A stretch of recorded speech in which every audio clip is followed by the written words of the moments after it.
स्वागत है। मैं आपके साथ हूँ पूजा। आज इस बुलेटिन में बात होगी। पटना में कृषि अधिकारी के आवास पर निगरानी टीम का छापा, लाखों के निवेश के कागज मिले। सोनपुर रेलवे स्टेशन के पास 15 फीट गड्ढे में गिरा मजदूर, मिट्टी की 4 फीट मोटी परत के नीचे दबा। प्रदेश अध्यक्ष पर भड़के तेज प्रताप, कहा पार्टी को कर रहे हैं बर्बाद, अब तक नहीं मिला आजादी पत्र। औरंगाबाद में बच्चा बदली के आरोप में 86 ANM, JNM और परिचारी का कर दिया था तबादला, बवाल। आखिर में कभी ज्यादा आबादी झेल रहा था यह चीन, अब जन्म दर घटने से टेंशन में आया। तमाम बड़ी खबरों से पहले एक नजर सुर्खियों पर।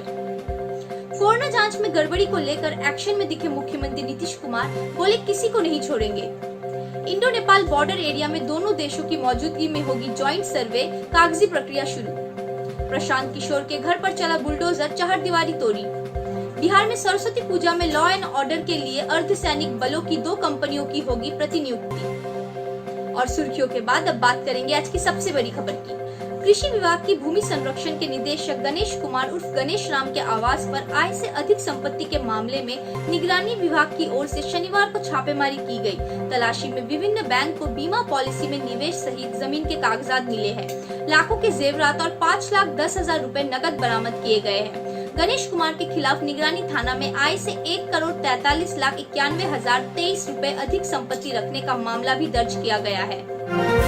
पूर्व मध्य रेलवे के सोनपुर रेलवे स्टेशन के पूर्वी इलाके में कैरेज विभाग की पुरानी बिल्डिंग तोड़ने का काम चल रहा है। इस दौरान एक मजदूर 15 फीट नीचे गड्ढे में गिर गए, उसके ऊपर पूरी तरह से मिट्टी भर गया।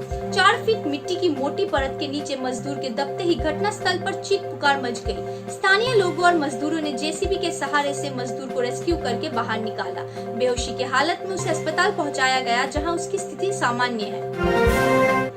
राजद पार्टी कार्यालय में तेज प्रताप यादव प्रदेश अध्यक्ष जगदानंद सिंह पर भड़क गए। उन्होंने कहा कि जगदानंद सिंह पार्टी को बर्बाद कर रहे हैं, उनकी वजह से ही पिता लालू प्रसाद बीमार है। राजद सुप्रीमो के बड़े बेटे तेज प्रताप ने ये भी कहा है कि जगदानंद सिंह मेरे स्वागत के लिए भी बाहर नहीं निकले हैं। वो तो अब तक आजादी पत्र भी नहीं लिखे हैं। कई नेताओं को भी उन्होंने लिखने से मना किया है। औरंगाबाद के सदर अस्पताल में बच्चा चोरी की घटना पर 86 हेल्थ वर्करों का तबादला कर दिया गया, जिसके बाद ANM, JNM और परिचारी में काफी आक्रोश है। सिविल सर्जन द्वारा जारी इस आदेश के विरोध में सदर अस्पताल पहुंच गए और जमकर हंगामा किया। सिविल सर्जन ऑफिस के बाहर विरोध प्रदर्शन के बाद धरना पर बैठ गए। उनका कहना था कि बच्चा बदली के आरोप की पहली जांच हो, उसके बाद ही कार्रवाई की जाए। बिहार में कोरोना जांच में फर्जीवाड़े का मामला सामने आते ही बिहार सरकार ने मामले को गंभीरता से लिया है। मुख्यमंत्री नीतीश कुमार ने अधिकारियों से जानकारी मांगी है। सीएम ने कहा कि इस मामले की जानकारी होते ही उन्होंने स्वास्थ्य विभाग के प्रधान सचिव से पूछताछ की है। उन्होंने पूरी गंभीरता से जांच करने का आदेश भी दिया है। उन्होंने कहा है कि अगर किसी भी स्तर में कोई गड़बड़ी की गई है तो उसे छोड़ेंगे नहीं, कार्रवाई करेंगे। इंडो नेपाल के बीच नो मैंस लैंड को लेकर पिछले कई दशक से हो रहे विवाद के बाद अब दोनों देशों के विदेश और गृह मंत्रालय के अधिकारियों के बीच ज्वाइंट सर्वे करवाने की बात चल रही है। इस मामले में कागजी प्रक्रिया शुरू हो गई है। इस वर्ष दोनों देशों के अधिकारियों की मौजूदगी में सीमाई इलाके का सर्वे किए जाने की संभावना है। बक्सर में प्रशासन ने चुनावी रणनीतिकार और जनता दल यूनाइटेड के पूर्व नेता प्रशांत किशोर के पुश्तैनी घर की चहारदीवारी तोड़ दी है। इसी के साथ घर के ब्रह्म स्थान को भी तोड़ दिया गया है। प्रशासन ने इस कार्रवाई के बाद खाली हुई जमीन कब्जे में ले लिया है। इस बारे में फिलहाल प्रशांत किशोर की कोई प्रतिक्रिया सामने नहीं आई है। खबरों की माने तो NH 84 का 4 लेन बनाए जाने के लिए जमीन अधिग्रहण की कार्रवाई चल रही है। इसी क्रम में प्रशांत किशोर के पुश्तैनी घर का कुछ हिस्सा अधिग्रहित किया गया है। सरस्वती पूजा पर विधि व्यवस्था बनाए रखने के लिए बिहार को 2 कंपनी अर्धसैनिक बल मिले हैं। बिहार सरकार ने केंद्र से 3 कंपनी की मांग की थी, पर इसकी जगह 2 कंपनी मुहैया करवाई गई है। अर्धसैनिक बलों को सरस्वती पूजा के दौरान पटना समेत अन्य जिलों में जरूरत के हिसाब से प्रतिनियुक्त किया जा सकता है। राजगीर से नई दिल्ली जाने वाली श्रमजीवी एक्सप्रेस सहित कई ट्रेनों को रद्द किया गया है। ये ट्रेनें 24 मार्च तक अलग अलग तारीखों पर रद्द रहेगी। श्रमजीवी एक्सप्रेस के अलावा पटना के जम्मूतवी के बीच चलने वाली स्पेशल ट्रेन, पाटलिपुत्र जंक्शन से चंडीगढ़ के बीच चलने वाली स्पेशल ट्रेनों को भी अलग अलग तारीखों में रद्द रखा गया है। रेलवे के अधिकारियों के अनुसार उन यात्रियों को किराया वापस किया जाएगा जिन्होंने रद्द हुई तारीखों में ट्रेनों में रिजर्वेशन करा रखा है। गरीब रथ एक्सप्रेस नए लुक में नजर आएगी। रेल कोच फैक्ट्रियों में गरीब रथ एक्सप्रेस की डिजाइनिंग में बदलाव किया गया है।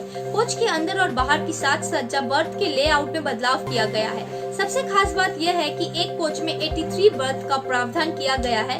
पहले 72 या साइड मिडिल के कारण उससे कुछ अधिक सीट रहती थी, जो अब बढ़ जाएगी। मिलते हैं छोटे से ब्रेक के बाद।